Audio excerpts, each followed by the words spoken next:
নমস্কার, পাকবিচিত্রা সকলকে স্বাগত জানিয়ে আমি আজ আরেকটি নতুন রেসিপি করে দেখাবো।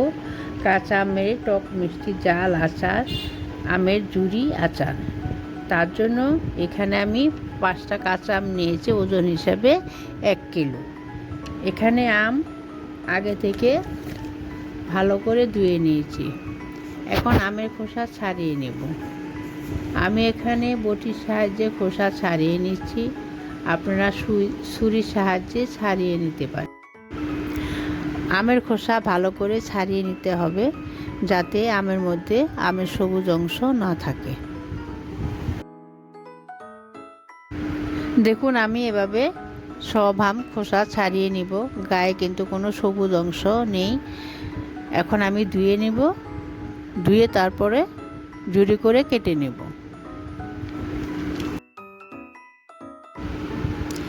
দেখুন, বটির সাহায্যে আমি আমটাকে একটু কেচে নিচ্ছি। সব দিকে ভালো করে কেচে নিতে হবে, আপনারা ছুরির সাহায্যেও কেচে নিতে পারেন। দেখুন, কাটার পর এরকম হয়েছে। দেখুন, এরকম সরু সরু করে ভালো করে কেচে নিতে হবে। যত ভালো করে আমটা কেচে নেবেন তত আচার ভালো হবে। এখন আমি একইভাবে সবগুলি আম কেটে নেব। দেখুন, আমার জুড়ি করে কাটা হয়ে গেছে। দেখুন, আমটা আমি সরু সরু করে কেটে নিয়েছি। আমটা যত সরু করে কাটা হবে আচারটা তত ভালো হবে। দেখুন, আমার 5টা আম থেকে এতটা আমের জুড়ি হয়েছে। এখন আমি চিনি অ্যাড করে দিব।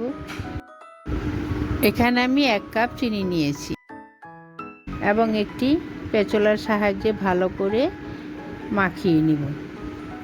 এখানে আম কাটার পর আর ধোয়ার প্রয়োজন নেই। আমি আম খোসা ছাড়িয়ে ধুয়ে নিয়েছি। দেখুন, আমের জুড়ি চিনি দিয়ে মাখা হয়ে গেছে। এখন ঢাকা দিয়ে রেখে দিব 40 মিনিটের জন্য। এখানে একটি ভাজা মশলা তৈরি করে নেব।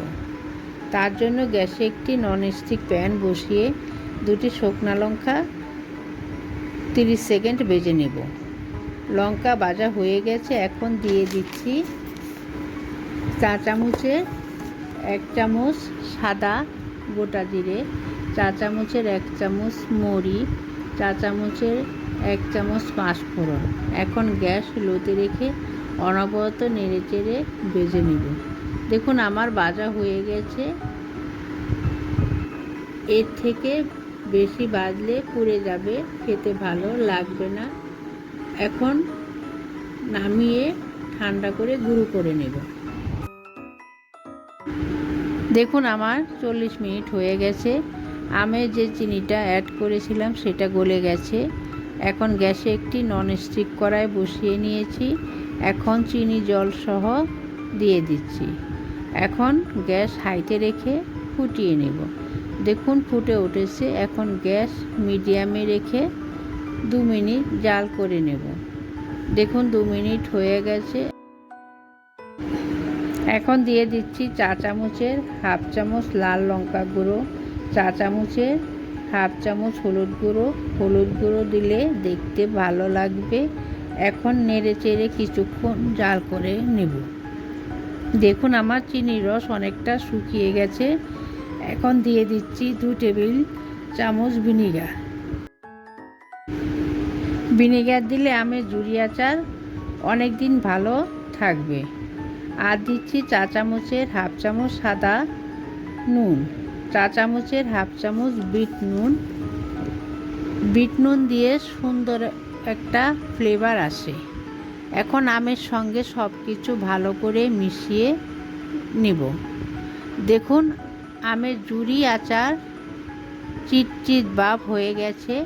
এখন মিশিয়ে দিচ্ছি আগে থেকে ভেজে রাখা 1 টেবিল চামচ ভাজা গুঁড়ো মশলা। নেড়ে চেড়ে মিশিয়ে নিব। দেখুন, আমার আমের জুড়ি আচার তৈরি হয়ে গেছে। গরমে এই ধরনের টক মিষ্টি জাল আচার খেতে খুবই ভালো লাগবে। আমি যেভাবে বানালাম আপনারাও একবার আমার মতো বানিয়ে খাবেন। আমার চ্যানেলটি সাবস্ক্রাইব করবেন, পাশে থাকবেন। ধন্যবাদ।